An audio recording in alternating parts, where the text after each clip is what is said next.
안녕하세요. 3절 법의 체계와 분류 시작하도록 하겠습니다. 이거 표는 읽어보시면 되시고, 여기서 시험 문제 나오는 것만 줄여서 알려드리자면은 이 모든 부분이 다 나옵니다. 나오는데 이게 중요해요. 절차법과 실체법을 아는 것이 중요한데, 민사소송법과 형사소송법은 소송 절차에 관해서 나열해놓은 법이라서 절차법으로 분류가 됩니다. 이 형사소송법, 민사소송법 말고도 뭐 등기법 아니면은 또 무슨 심사재판권 뭐 이렇게 좀 법 이름이 절차가 조금 들어갈 것 같은데라는 법들이 있어요. 그런 법들은 절차법이고, 무엇보다 공법이라는 거. 공법은 공적인 업무에 관한 법 이런 개념으로 보시면 되고, 이게 공법을 와닿지 않는다면은 사법을 제대로 보시면 돼요. 사법은 민법과 상법으로 개인 간의 법률을 주로 다루는 내용입니다. 민법은 나와 너, 당사자들끼리 간의 법률을 정한 것으로, 이게 사실 제일 까다롭다고 볼 수 있죠. 왜냐하면은 누구 하나의 손을 명확히 들어주기가 좀 애매하잖아요. 당사자들 간의 이해관계도 있어야 되고, 또 정통적인 관습과 이런 것도 제일 많이 들어가는 부분이 민법입니다. 또 민법에서 파생된 상법 역시도 마찬가지겠고요. 이 사회법은 사법과 공법 사이에 있는 제3의 영역으로 국가가 어느 정도 개입하는 부분이라, 원래 민법 파트여야 되는데 국가가 어느 정도 개입을 하는 그러한 부분들이 되겠습니다. 경비지도사 파트에서는 노동법과 사회보장법만 주로 다룬다고 합니다. 절차법이 있다면 실체법이 있는데, 이 위에 이 법들은 실체법이라고 합니다. 눈에 익히시는 과정으로 계속 가시면은 익으실 겁니다. 국내법과 국제법, 이거는 민간경비론에서 나온 내용이고, 시험에서 나올 때 모르면 틀리는 게 국제사법, 이 부분을 외우셔야 돼요. 국제사법은 국내법에 속한다. 오답으로 나오는 지문은 국제사법은 국제법에 속한다. 틀린 말이 되겠죠. 외국인과 국민 간의 관계를 다툴 때 어느 나라 법을 정할래? 이게 국제사법입니다. 아까 설명해드린 말이고,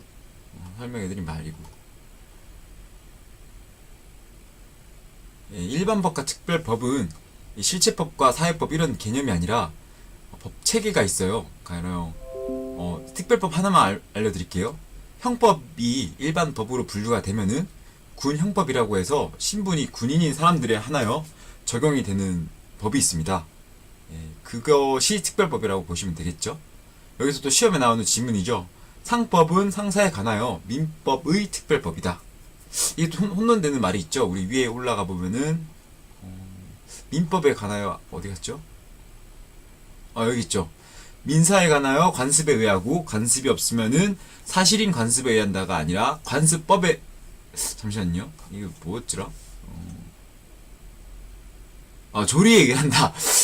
조리에 의한다라는 게 있죠. 저도 이렇게 잘 시험을 풀다 보면은 기억은 안 나는데, 지문이 익어서 사실인 관습이 아닌데 이런 X로 풀기도 합니다. 이게 혼돈이 되니까 잘 기억하라고 알려드렸죠.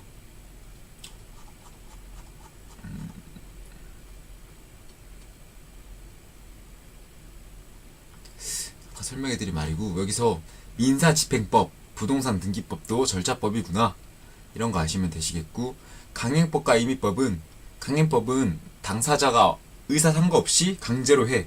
임의법은 우리가 너와 내가 이렇게 하기로 하자, 약속을 했어요. 뭐 계약이나 이런 거에 관해서겠죠. 이런 거랑 다른 의사를 표시한 경우에는 이런 법이 적용될 거야 라는 개념으로 이해하시면 됩니다. 아시겠죠? 고율법과 개수법만 설명하면 돼요. 이거는 다른 곳에서 형성되어 적용되는 것, 이거 두 개를 섞어서 내겠죠. 개수법이란 적용되는 사회 자체에서 처음부터 형성된 것이다. 틀린 말이겠죠. 법의 형식적 효력, 시간적 효력은 시행일부터 폐지일까지 효력을 가진다.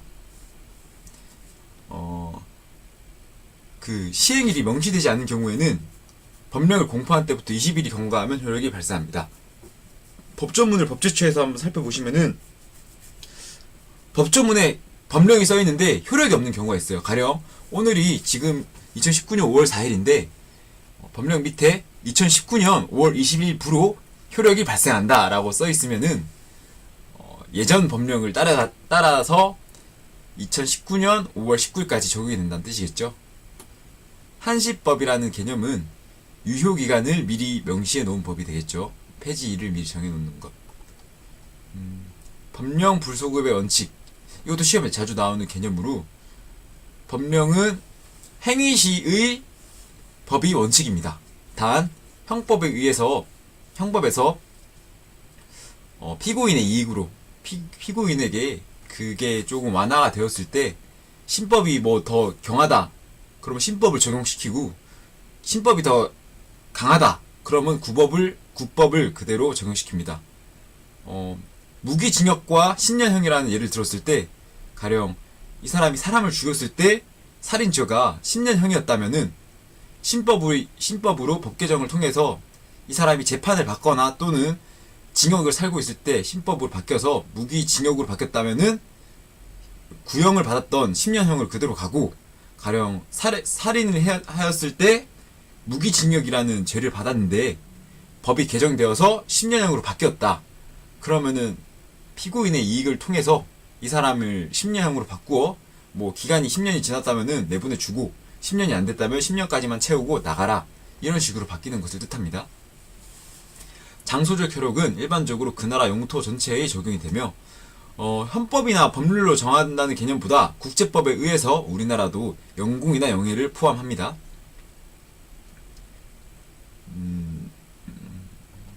여기서 중요한 것은 외교 특권 및 면제 등 일정한 제한이 있을 수 있다. 어디? 미군 주둔지와 영사관 등. 이것도 잘 아실 거라 믿습니다. 민간 경비로 인해서 자주 나온 내용이기 때문에. 인적 효력은 이제 속지주의 하나 알려드릴게요. 속지주의는 우리나라 땅에서 일어나면은 외국인 내국인 상관없이 우리나라 법이 적용된다, 이런 뜻이고, 속인주의 같은 경우는 우리나라 사람이냐 외국인냐만 따집니다.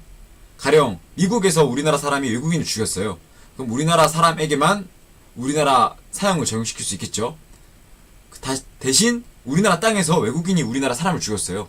그 외국인에게 우리나라 법을 적용해야 한다, 이거죠.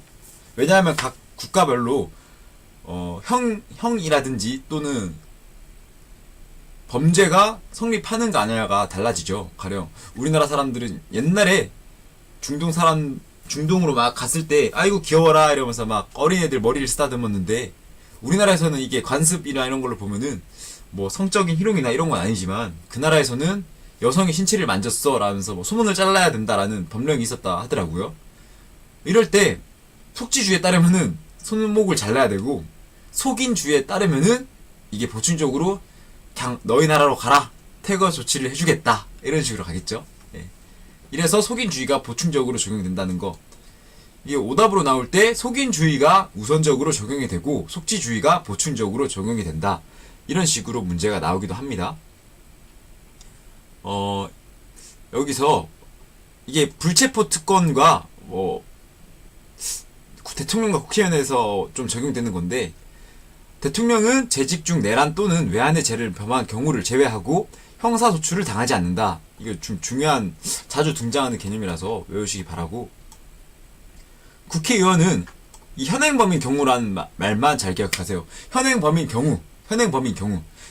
경우에만 회의 중이어도 체포가 되고, 현행범인 경우에만 동의가 있더라도 체포를 할 수 있습니다. 그러니까 현행범이 아니라면은 뭐 의심이 된다거나 아니면은 과거에 범죄를 저질렀다고 하더라도 현행범이 아닌 경우에는 회기 중에는 국회 동의나 국회 동의 없이 체포 구금되지 않습니다. 뭐 와닿지는 않으실 거예요. 그냥 국회의원들한테 이런 특권이 있구나, 이렇게 생각하시고 OX를 푸시면 되겠습니다. 한번 같이 풀어볼게요. 잠시만요. 헌법에 의하여 체결된 공포, 조약이나 일반적으로 수립된 국제법규는 국내법과 같은 효력을 가진다. 맞는 말이죠. 국제사법은 국가의 국민과 외국인과의 법률 관계를 나타낸 법으로, 국제사법은 국제법에 속한다. 예, 틀린 지문이죠. 국내법에 속합니다. 국가에 의하여 제정되는 법규법은 실정법에 해당한다. 예, 맞는 말입니다. 이거 기출지문인데 이런 거는 용어적으로 설명을 안 했지만 사지선다 중에 분명히 물음표 지문이 될 거예요. 아마 다른 혼돈되는 지문으로 하고 다른 지문을 보시고 X가 X나 O나 명확하지 않다면은 이거를 찍으시거나 하시면 되는데 그래도 혹시나 눈에 익히면은 좋겠다 싶어서 넣어봤습니다. 지방자치단체는 법령의 범위 안에서 자치에 관한 규정을 제정할 수 있다. 오, 맞는 말입니다. 여기서 오답이 되려면은 지방자치단체장이라는 말이 나오겠죠. 예.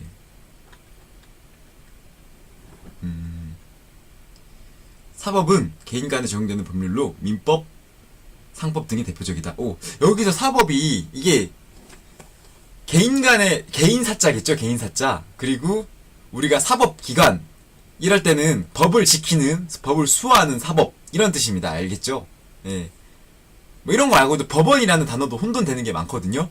건물인 법원이 있고 또 법에 힘이 들어있는 법원이 있고 조금 한문까지 이게 옆에 써 있어야 되는데 요즘 편의상 한문을 많이 생략하다 보니까 이렇게 한글 단어로만 볼 때는 혼돈이 되는 부분들이 좀 있습니다. 공법은 국가의 조직과 공고에 관한 법규칙을 뜻한다. 아, 맞는 말이네요. 대표적인 예로 헌법, 행정법, 형법, 민사소송법, 형사소송법 등이 있다. 예, 다 맞는 말 되겠습니다. 여기서 사법이 뭐 있죠? 민법과 상법이 있으니까 이 여기서 민법, 상법 이런 게 들어가면 틀린 질문이 되겠죠. 뭐 사회법이 들어가도 틀린 말이겠죠. 왜냐하면은 사회법은 공법으로 분류가 될 수 없습니다. 국가의 개입이 있지만 예. 가령 대표적인 예로 헌법 또는 경제법 또는 행정법은 공법이다. 예, 틀린 말 되겠습니다. 공법 중 헌법, 행정법, 형법은 실제법에 속하며 민사소송법, 형사소송법은 절차법에 속한다. 맞는 말이죠. 근래에 와서 자본주의 문제점을 해결하기 위해 발전된 법으로 공법과 사법 어느 쪽에도 포함시키기 어려운 제3의 영역이라 불리는 것은 사회법이다. 맞는 질문입니다. 사회법에는 노동법, 경제법, 사회보장법, 형사소송법 등이 해당한다. 형사소송법은 절차법으로 공법이죠. 예, 틀린 말 되겠습니다. 일반 법과 특별법을 구분할 때 민법, 형법은 특별법에 속한다. 아니죠. 민법, 형법은 일반 법이 되겠고 민법에 관하여 상법이 특별법이 되는 부분도 있고 형법에 관하여는 군 형법이 특별법이 되기도 하죠. 틀린 질문 되겠습니다. 47번. 이거 너무 속도가 안 나네요. 잠시만요. 이게 아까 위에랑 똑같은 질문을 쌓고 넘어갈게요. 그죠. 소송 들어가면 절차법 맞는 말이죠. 민사소송법은 사법인가요? 아니죠. 소송이라는 말이 들어가면 절차법으로 공법입니다. 틀린 질문 되겠네요. 이익설은 보호법익이냐 공익이냐에 따라 공법과 사법을 구별한다. 예, 맞는 말이죠. 이거 기출지문이라서 한번 넣어봤고 뭐 이거를 계속해서 외우기보다는 혹시나 나중에 한번 시험 푸시기 전에 그때 익히셔도 돼요. 평소에는 기본 개념을 확실히 익히시고 이런 거는 기출지문으로 나오는 거라서 사지선다에서도 또 예외로 놔둘 수 있는 지문이기도 하고 눈에 한번 익혀두세요. 그냥 실제법은 권리 의무의 실체적인 사항을 규정한 법률이다. 맞는 말이죠. 이것도 기출지문입니다. 행정심판법은 실체법에 해당한다. 절차법이죠. 틀린 질문 되겠습니다. 절차법은 권리 의무의 실현을 위한 수단과 방법을 규정한 법이다. 맞죠? 옳은 질문이네요. 부동산 등기법은 절차법에 해당한다. 맞는 말이죠. 당사자의 의사에 관계없이 강요되는 법은 임의법이며 당사자가 법과 다른 의사를 표시하는 경우에 한하여 적용되는 법은 강행법이다. 둘이 서로 바뀐 개념이네요. 틀린 말입니다. 법의 내용이 적용되는 사회 자체에서 처음부터 형성된 것이냐? 고유법. 임의법 아니죠. 틀린 질문이죠. 다른 곳에서 형성된다면은 개수법. 처음부터 형성되면 고유법 되겠습니다. 강행법과 임의법 실정성 여부가 아니라 당사자 의사에 따른 구분이 되겠습니다. 틀린 질문이죠. 고유법과 개수법은 적용 대상에 따른 구분이다. 아니죠. 어디서 흘러 들어왔나, 어떤 나라에서 왔나의 차이죠. 그죠? 특별법은 효력 범위에 따라서 따른 구분이자 맞는 말이죠. 네, 공법과 사법으로 분류하는 것은 대륙법계의 차이입니다. 왜냐하면 법률을 성문법으로 명확히 정했기 때문에 이러한 기준을 정하는 것을 좋아하죠, 대륙법계가. 이거 기출지문입니다. 외우세요. 한국인 갑과 미국인 을이 캘리포니아 주에 소재한 X 건물을 매매한 경우, 자, 외국인과 한국인 간의 관계죠. 이거를 뭐라 하죠? 국제사법. 국제사법은 어디에 속하나요? 국내법. 자, 뒤에 읽어볼게요. 미국 법에 따라 소유권 이전이 이루어진다고 규정한 국내법은 국제법이다. 아니죠. 국제사법이죠. 국제사법. 틀린 질문 되겠습니다. 법률의 적용에 있어서 특별법은 일반법에 우선하여 적용이 된다. 맞는 말이죠. 특별법은 일반법에 우선하여 적용이 됩니다. 왜냐하면은 일반법을 적용한다 쳐도 특별법이 나중에 또 적용시켜야 돼요. 어떤 케이스냐면은 군인인 사람이 이제 상관을 죽였어요. 그죠? 그러면은 이게 살인죄여도 되잖아요. 일반법에서는. 그리고 군형법에서는 상관 살인죄가 되겠죠. 근데 상관 살인죄가 더 형이 높아요. 그리고 일반법인 살인죄는 형이 더 낮고, 이걸 두 개를 중복해서 절곡하면은 이 사람의 형이 너무 과다하게 되니까 어차피 하나만 설정을 해야 돼요. 하나만. 그러면 특별법을 설정하는 게 맞겠죠. 이 사람이 신분도 있고 형이 더 강하니까. 그래서 특별법을 우선하여 적용이 됩니다. 예외인 경우가 있지 않을까요? 뭐 그거야 나중에 법적으로 알아야 될 내용이고, 또 나온다 하더라도 예외인 지문으로 또 나오겠죠. 하지만 아직까지는 등장을 안 한 것 같아요. 특별법의 규정이 없는 경우 일반법의 규정이 보충적으로 적용이 된다. 이 기출 지문이죠. 방금 아까 위에서 설명한 그런 개념이 되겠네요. 예외적 지문이니까 조금 익혀두세요, 눈에. 일반법과 특별법의 관계는 단일 법률 규정 상호간에는 적용이 되지 않는다. 아니죠. 이게 적용이 되는 말이고, 기출 지문으로 이게 어디지? 민법인가 상법에서 어디 나왔던 것 같은데, 상법에 관해서 상사에 관하여 뭐 이렇게 아까 다룬 내용이 있죠. 그게 이 지문이 해당되는 개념이라고 보시면 되겠어요. 어디까지 했지? 여기 있다. 지방자치법과 서울특별시 행정특례에 관한 법률은 일반법과 특별법의 관계이다. 그죠? 지방자치법이 더 큰 일반법이 되겠고, 여기서 서울특별시도 지방자치에 속하니까 특별법이 되겠네요. 예, 기출지문입니다. 법의 분류에 의하면은 경제법은 사회법에 영향에 속한다. 맞는 말이죠. 법의 분류에 의하면은 특정 범죄 가중 처벌 등에 관한 법률은 형사절차법에 속한다. 아니죠. 이 법률이잖아요, 법률. 형사법에 속하지 않나? 이게 특별법인가? 잠시만요. 형법의 특별법이라고 하네요, 이게. 기출지문이죠, 이것도. 형사절차법은 형사소송법이 되겠습니다. 아시겠죠? 형법은 임의법에 속한다.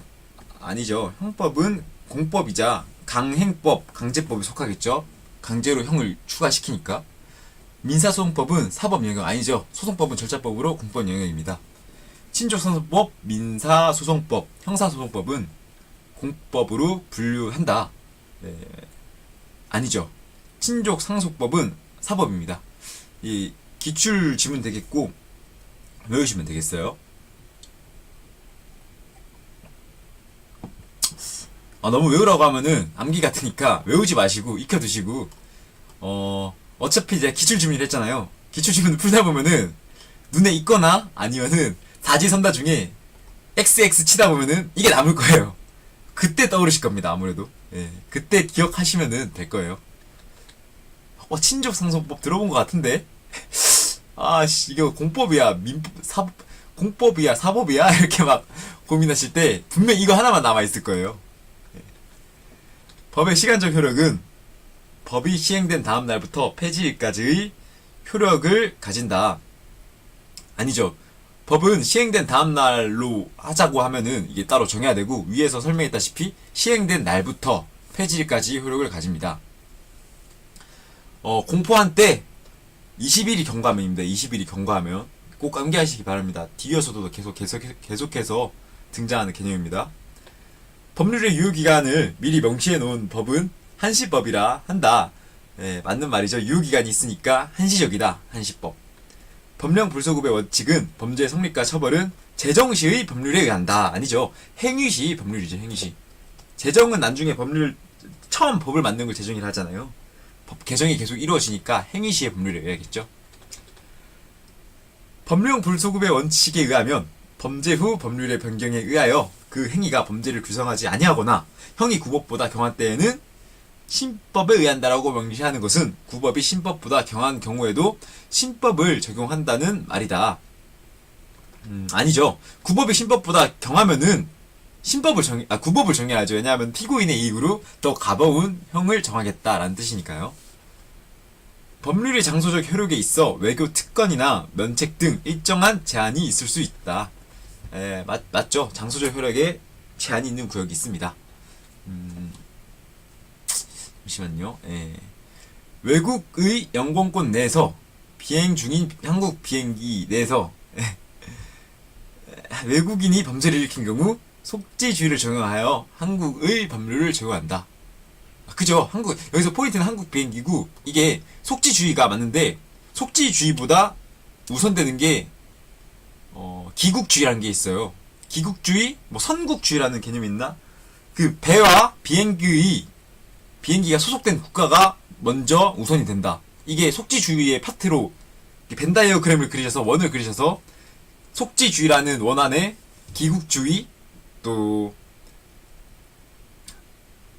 선국주의 배에 관한 이런 개념을 좀 넣어주시고, 틀린 개념일 수도 있는데 이렇게 하면 문제를 푸실 수 있으니까 기억하시기 바랍니다. 이런 식으로.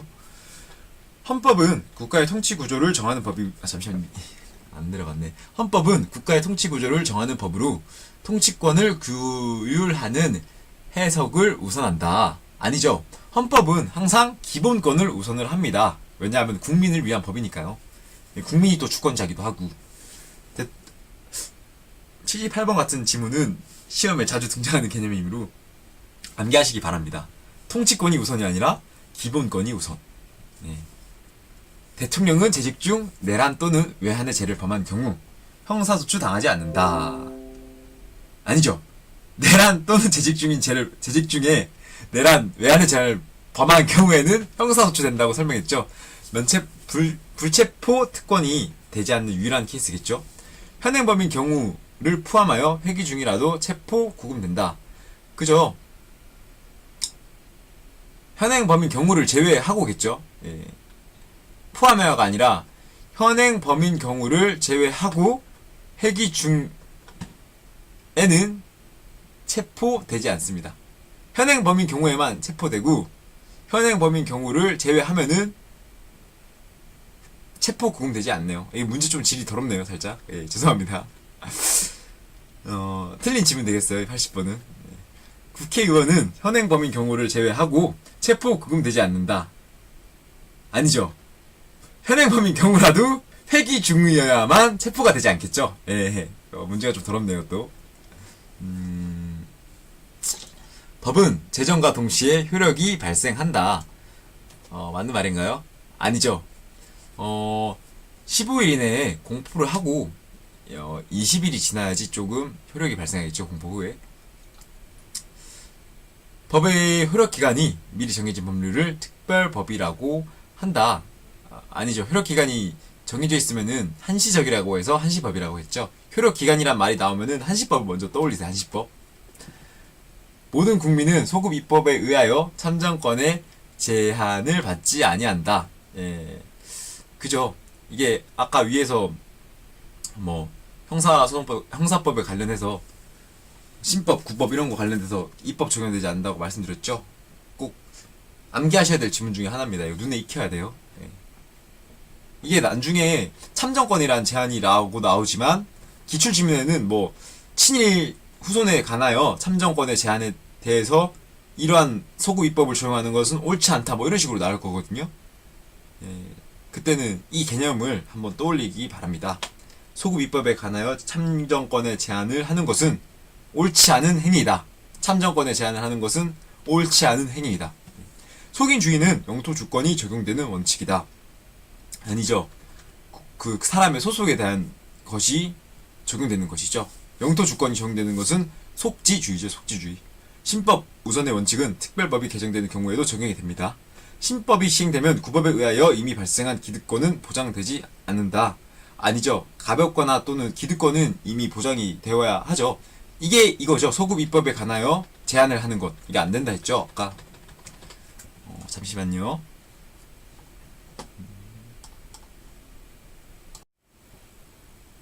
네, 이제 4절 법의 해석과 적용 가보겠습니다. 법 해석은 목적론적 해석까지는 아실 필요 없으시고 물리 해석이랑 논리 해석만 조금 구분을 지으시면 되는데, 물리 해석만 알고 가시면 돼요. 법, 규, 용어의 의미를 문법에 쫓아 해석하는 방법. 말 그대로 해석하는 것. 정해진 것대로 해석하는 것인데, 논리 해석은 이제 이해와 뭐 논리적 관점에서 해석을 한다, 이런 정도로만 알고 가시면 돼요. 유권 해석과 무권 해석은 국가기관에 의해서 권한, 힘을 가진 곳에서 해석하는 것을 유권 해석, 반대로 학리적으로 법학자들이 하는 해석을 무권 해석이라고 합니다. 유권 해석에 관해서 우리 삼권 분립 기억하죠? 입사행 이렇게 해서 3개의 기관이 따로 해석을 한다고 합니다. 무권 해석은 학리적 해석이라고 했잖아요. 이 학리적 해석은 또 이렇게, 또 아까 물리 해석이란 말 나왔죠? 밑에도 또 나옵니다. 이렇게 이 표를 외우셔야 되는데, 단어를 하나하나 뭐 영단어처럼 외우지 마시고 단어를 한글로 구성된 단어인 만큼 읽으시면 바로 와닿습니다. 물리 해석이랑 논리 해석이랑 아까 나뉜다 했죠? 이렇게 관련된 논리 해석으로 나뉘는데, 논리 해석에는 또 이렇게 여러 개의 파트로 나뉩니다. 여기서 많이 혼돈되는 부분이 아무래도 일단 보정 해석이라는 단어가 이제 변경, 보충한다는 개념을 가져가면 되고, 물론 해석이랑 유추 해석, 이 두 개를 좀 잘 구분 지으세요. 물론 해석은 당연히 포함되는 해석이고, 유추 해석은 유사한 사항을 규정한 법규입니다. 단 유추 해석은 우리 성문법의 끝판왕이라고 정의했죠. 서로 형법에서는 죄형 법적 유기라 해서 유사한 것이 아니라 무조건 법전에 있는 것만 이제 해석을 하여야 한다, 법전에 있는 대로라는 그러한 부분들이 있습니다. 유추 해석은 유사한 사항, 물론 해석은 당연히 포함되는 것. 당연이란 말이 그대로 문제 지문에 나오는 일들이 많으니까 이러한 부분을 꼭 포착 잘 하시기 바랍니다. 유추와 준용 구분 짓겠습니다. 유추는 법에 없는 것을 이렇게 유추해서, 그러니까 유사한 사항을 법에서 찾아서 이 사항에 적용시켜보자 하는 것이 유추고, 준용은 길게 늘어진 그러한 부분들을 최소화하기 위해서 어디에 준용한다 라는 식으로 표현을 한다고 합니다. 저도 판례나 이런 거 좀 찾아드리고 싶지만 그렇게까지 안 해도 시험 문제를 풀 수 있으므로 넘어가도록 하겠습니다. 사실이 확정은 이제 법적으로 가치 있는 사실만을 말합니다. 죄송합니다. 법적으로 가치 있는 사실만을 말하는 것이고, 입증은 객관적으로 사실의 전부 및 내용을 확정하는 것. 그러니까 입증하는 게 서로 확실히 네가 입증해봐 뭐 이런 개념이고, 추정은 이제 추정과 간주가 두 개가 많이 나오거든요. 추정은 명확하지 않는 사실에게 일단 효과를 부여하는 것입니다. 단 상대방이 반증에 의해서 그 법률 효과를 전복시킬 수 있는 것이 추정입니다. 간주는 사실 여하를 불문하고 법에서 일단 효과를 부여합니다. 그리고 전복이 불가능한 사항입니다. 판례나 이런 거 끝부분을 보면은 어떠하게 간주한다, 어떠한 것으로 본다 라는 식으로 말이 끝나면은 그거는 이제 그대로 효력을 가져가는 것입니다. OX로 가볼게요. 물리 해석은 법규 용어의 의미를 문법에 쫓아서 해석하는 방법이다. 맞는 말이죠.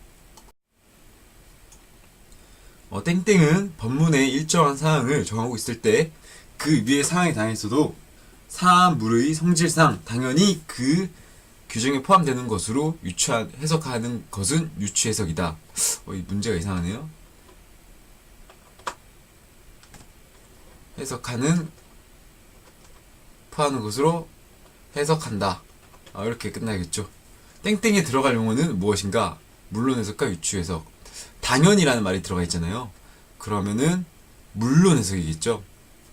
유추 해석은 비슷한 상황, 유사한 상황에 대해서 해석하는 거니까. 해석의 구속력 여부에 따라 유권 해석과 항리 해석으로 나눌 수 있다. 기출 질문입니다. 이거는 눈에 익혀두시면 되겠어요. 법 해석의 목표는 법적 안정성을 저해하지 않는 범위 내에서 구체적 타당성을 찾는 데 두어야 한다. 맞는 말이죠. 법의 해석에 있어 법률의 입법 취지도 고려 대상이 된다. 맞는 말입니다. 이것도 기출 그거고, 이게 어떤 말일까요? 이 법이 도입된 배경 같은 것도 고려해야 한다. 법 해석에 있어서 이러한 뜻이 되겠습니다.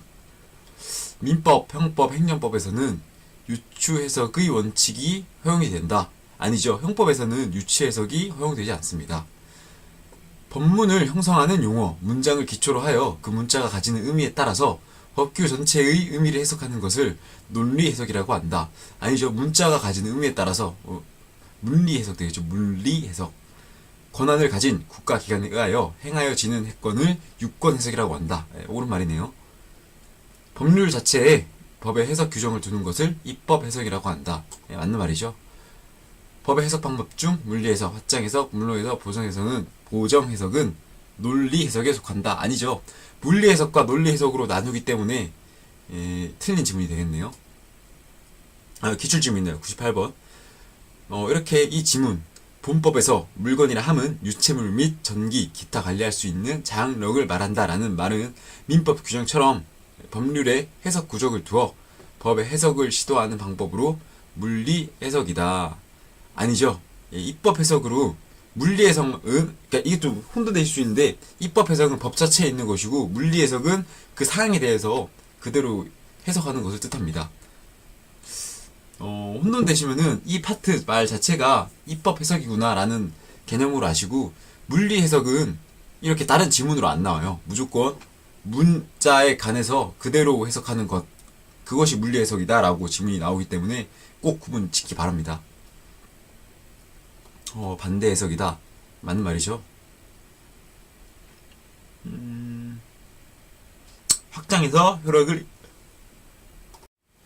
확장해서 효력을 인정함으로써 법의 타당성을 확보하려는 해석 방법은 확장 해석이다. 맞는 말이죠. 사전적 의미에 따라서 법규 의미를 확정하는 것이 문리 해석이죠. 틀린 지문 되겠습니다.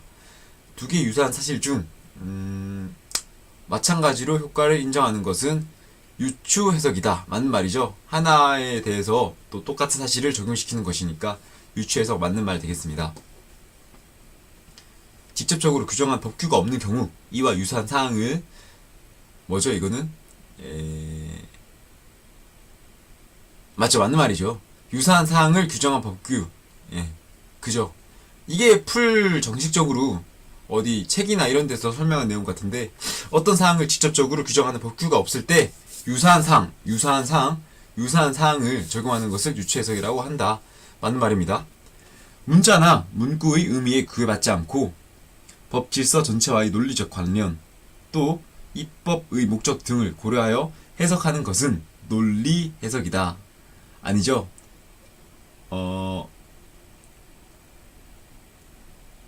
그죠. 맞는 말이네요, 이거. 문자나 문구의 의미에 구애를 받지 않으니까 논리 해석 되겠네요. 논리적 관련에 신경을 쓰고. 저도 이렇게 많이 혼돈되니까 끝까지 지문을 꼭 읽으시는 습관을 기르시기 바랍니다. 체크하고 넘어가더라도 나중에 다 답인데? 다 맞는 말인데? 이러면은 한 번 더 보면은 이게 또 포인트가 보일 거예요. 사실의 전부는 증거에 의해 확정되며 이를 증거재판주의라고 부른다. 맞는 말이죠. 입증은 이거 기출지문이 아까 위에서 설명 못 드렸을 수도 있는 부분인데, 기출지문이라서 증거재판주의, 증거에 의해서 사실의 전부를 확정하는 것을 증거재판주의라고 합니다. 입증은 주관적 판단이 아닌 객관적 판단과 의견에 의해 사실 전부 및 내용을 확정하는 것을 말한다. 자, 나중에 나올 내용인데 주관적 판단으로 할 수 있는 게 수사라는 게 있습니다. 수사. 경찰분들이 하는 수사는 사법경찰관리의 주관적 판단에 의해서 실시할 수 있는 부분이 있습니다. 구체적 사실을 확정하는 것은 법률 문제이다. 맞는 말이죠. 기출지문이고 저는 이게 기출지문이라서 눈에 익는데 여러분도 굳이 외우시려고 하지 마시고 틀렸나? 아닌가 좀 보시고 찍는 수밖에 없어요. 이거는 저도 이해를 한 건 아니라서 잘 찍어보세요. 이거는 반증을 허용하지 않고 법률이 정한 효력을 당연히 생기게 하는 것을 추정이라고 한다. 답이 나와 있네요. 간주라고 합니다. 간주. 사실의 존재 여부에 관하여 확신을 가지게 하는 것을 간주라고 한다. 그죠? 여기서 추정은 이렇게 일단 효과를 부여하고 뒤집을 수 있는 것, 이게 추정입니다. 사실의 인정을 위하여 증거를 내세우는 것을 입증이라고 한다. 맞는 말입니다. 간주된 사실은 반증을 들어서 뒤집을 수 없다. 그죠? 추정만 반증을 들어서 뒤집을 수 있습니다. 법의 적용은 법원의 재판에 한정된다. 아니죠. 재판 외에도 행정기관에 또는 국가기관의 행위에도 이런 거를 쓸 수 있죠. 일본인이 별포한 거는 위에서 설명 안 드렸는데 이게 기출 문제로 가끔 나오더라고요. 일본인이 독일 내 공원에서 대한민국 국민을 살해한 경우 대한민국 형법을 적용할 수 있는 근거는 속인주의이다. 아니죠. 이거는 속인주의가 우리나라 사람한테 적용된다는데 일본인은 일단 외국 사람이잖아요. 외국 사람이 우리나라 국민에게 피해를 입혔다. 그것도 외국에서. 그러면 속지주의도 안 되고 속인주의도 안 돼요. 이럴 때 하는 것이 속인주의입니다. 이와 반대로 대한민국 국민이 외국에서 일본인을 죽인 경우에는 속인주의가 적용이 될 수 있겠고, 대한민국 땅에서 일본인이 대한민국 국민을 죽였다. 그럼 속지주의가 적용이 되겠죠. 진실된 권리관계 합치하는 여부를 묻지 않고 그 사실 상태를 존중하여서 법률 효과를 인정한다. 그러니까 일정 기간 동안 계속되어서 사실 권리관계에 합치하는 여부를 묻지 않고 그 상태를 존중하여 법률 효과를 인정하는 민법상의 제도를 공소시효라고 한다. 아니죠. 공소시효는 우리가 형법이나 이런 데 보면은 나오는 건데 그 일정 기간 처벌을 받지 않으면은 혹은 기소되지 않으면은 이를 없는 것으로 한다. 이런 식으로 하는 시효가 있는데 민법상에서는 이를 시효라고 합니다. 공소시효는 형사소송법에서 자주 나오는 내용이니까 일단 이 문구 자체가 잘못된 말이겠죠. 이거 시효에 대한 설명입니다. 시효. 법률의 소급 적용에 관하여 형법 분야에서는 법률 부소급이 원칙이며 민법에서는 법률의 소급 적용을 인정하고 있다. 어려운 말이죠. 기출지문이고 이런 거는 맞추시려면은 눈에 익히는 수밖에 없습니다. 국외에 있는 내국 선박에서 죄를 범한 외국인에게 대해서 우리 형법이 적용된다. 그죠? 우리가 아까 기국주의 얘기하면서 나온 얘기죠. 배에서도 우리나라 배면은 우리나라 법을 따르게 합니다. 신임 받는 외교 사절 및 그의 가족은 속지주의 예외에 해당한다. 맞는 말이죠. 외국 미군 부대 또 외국 대사관 이런 것들은 예외에 해당합니다. 외국에서 범죄를 저지른 한국인에게 우리나라 형법이 적용되는 것은 속인주의다. 아까 나온 설명이죠. 범죄 후 법률의 변경이 피고인에게 유리한 경우 소급 적용이 적용된다. 맞는 말입니다. 시의회가 법률의 위임 범위 안에서 제정한 규범은 조례에 해당한다. 맞는 말이죠. 시의회, 구의회 이런 것들 의회, 지방자치단체 의회가 제정하는 것이 조례이고 지방자치단체장이 법률 명령으로 만드는 것은 지자체 규칙이 되겠죠. 규칙. 조례는 규칙의 하위 구별입니다. 아니죠. 조례는 지방자치단체에서 지방의회에서 입법하는 것이므로 이게 국가기관의 규칙보다는 하급 단계가 되겠지만 또 지방자치단체장이 만드는 규칙이 있기 때문에 그보다는 또 상위 규범이기 때문에 이런 것을 명확히 설명하지 않은 지문이므로 틀린 말이 되겠죠. 국제법상의 기관들은 자체적으로 조례를 제정할 수 있다. 봅시다. 아니죠. 기관이 아니라 시의회 이렇게 지방의회만 가능한 것이죠. 횡령죄에 관한 형법의 규정, 위헌부도에 관한 민법의 규정. 아니죠. 민법은 강행 규정이 많이 없는 부분입니다. 왜냐하면 당사자들 간의 문제이기 때문에 강행 규정보다 임의 의사가 조금 더 많이 이루어지기 때문에 틀린 말이 되겠습니다. 법률, 자치 법규로서의 규칙, 조례, 명령을 법의 효력 순서대로 나열했을 때 법률이 1순위, 명령이 2순위, 자치 법규로서의 규칙, 조례 순으로 이루어진다. 이 두 개가 잘못됐죠. 조례가 자치 법규로서의 규칙보다 더 앞선 더 큰 그런 게 되겠죠. 법률이 우리가 뽑은 의원들이 시의회나 도의회에서 지자체 의회에서 입법을 한 것이므로 조금 더 힘이 크겠죠. 대한민국 국민에게 적용되는 헌법은 특별법이다. 아니죠. 최상위에 속하는 기본법이 되겠습니다. 상법, 가등기 담보 등에 관한 법률, 특정 범죄, 가중처벌 등에 관한 법률, 산업재해보상보험법은 사회법이다. 여기서 이게 좀 잘못된 법 같죠? 이건 형법의 특별법 같은데 틀린 질문 되겠네요. 2인 이상 동일한 유년으로 사망한 경우 동시에 사망한 것으로 간주한다, 추정한다입니다. 틀린 질문 되겠죠? 이게 나중에 혼돈되는 부분이 실종 기간 초과한 경우 사망으로 간주한다라는 말과 동일 위난 사망한 경우에는 추정으로 한다라는 말이 있는데 이 부분이 혼돈되는 걸 알고 자꾸 돼요. 그래서 실종을 간주한다, 이렇게 계속 실종만 외우시고 사망은 추정이라는 게 이제 이거는 문제 지문을 읽다 보면은 이거 한정 있는 문제였지. 동일 위난 사망은 추정이었다. 이렇게 기억이 날 거예요 아마. 가정법원의 선고에 의해 사망한 것으로 간주되는 사법상의 효과는 단증에 의해 번복될 수 있다. 여기서 중요한 포인트는 간주죠. 간주는 반증이 될 수 있나요? 없나요? 아까 없다고 그랬죠? 틀린 질문 되겠습니다. 입법자가 같은 종류의 규정을 되풀이하지 않기 위해 사용하는 입법 기술을 준용이라고 한다. 맞는 표현 되겠네요. 법률의 적용과 관련하여 사실의 의제에 관해 법문에서는 간주한다 또는 본다 라고 표현을 한다. 맞는 말이죠. 기출지문이고 아까 사실의 의제랑 관련돼서 설명을 드렸는데 간주한다, 본다 이 똑같이 간주라는 개념에 들어갑니다. 재량법정주의를 취하고 있는 형법은 사실의 의제와 관련된 규정을 두고 있지 않다. 이런 거는 찍기도 잘 찍어봐야죠 한번. O일까요? X일까요? X입니다. 이게 기출지문인데 법률에 옛날에 나온다고 들었었는데 한번 이런 거는 살펴보시기 바랍니다. 어떤 법률이 나오나.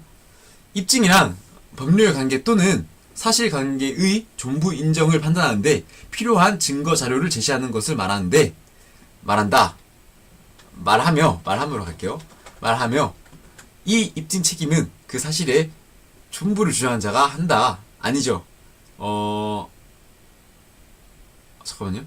입증이란 맞네요. 추정이 반대인 사람이 주장하는 것이고 입증 책임은 입증을 증거 자료로 제시한 사람이 책임을 집니다. 추정이 반대인 사람이 이제 되풀이하는 것이고 입증은 그 사실을 주장하는 사람이 직접 증거 자료를 제시하는 것입니다. 오늘은 여기까지 하고 생각보다 시간이 길었던 것 같은데 40분이 넘었네요. 다음 마지막 이제 5절 권리와 의무를 하실 거고 이걸 다 하시면은 이제 170문제 생각보다 문제가 많은데 여기까지 하시면 되겠습니다. 고생하셨습니다.